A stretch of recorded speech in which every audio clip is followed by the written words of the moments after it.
ఎప్పుడు ఏదో ఒక సేవా కార్యక్రమాలు చేయడమే కాకుండా అన్నదానాలు కావచ్చు, వస్త్రదానం కావచ్చు, వెంకటేశ్వర స్వామి అందులో అక్కడ అన్నదానం కావచ్చు, ఏదైనా కానీ ఇంత ఘనంగా ఇంతమంది అతిథులతో ఎవరన్నా ఈ చుట్టుపక్కల తిరుపతి చుట్టుపక్కల ఎవరన్నా ఇంత ఘనంగా జన్మదినం చేసిన ఎవరన్నా ఉన్నారు?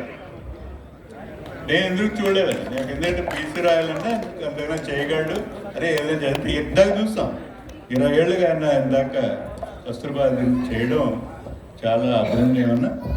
రెండోది అంటే దీనివల్ల ఏమవుతుందంటే మనకు ఆయుష్ పెరుగుతుంది. సోషల్ యాక్టివిటీస్ బాగా ఎక్కువ ఉంటే మీ స్ట్రెస్ తగ్గి మీకు ఆయుష్ ఎక్కువ పెరుగుతుంది. That means one secret.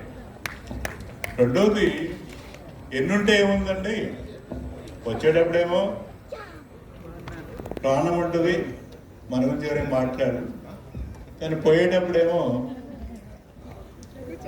ప్రాణం ఉండదు, కానీ మన సంపద కీర్తి అయితే ఉంటుంది.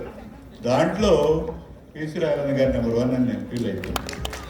అందువల్ల డైయింగ్ విత్ జీరో అంటే చనిపోయేటప్పుడు ఏముంది, ఎత్తుకో జీరో, కానీ ఎంత సంపాదన చివరికైతే మిగిలేది మీరు చేసిన మంచి పనులు, మీరు చేసిన సేవాకారులు. కాబట్టి ఇలాంటి అందరికి మార్గదర్శనం ఉన్న పీసీ రాఘవన్ గారు మరొకసారి జన్మదిన శుభాకాంక్షలు. 69వ నాకు ఈ అవకాశం కృతజ్ఞతలు సాధిస్తున్నాను. అందరికీ నమస్కారం. జై హింద్.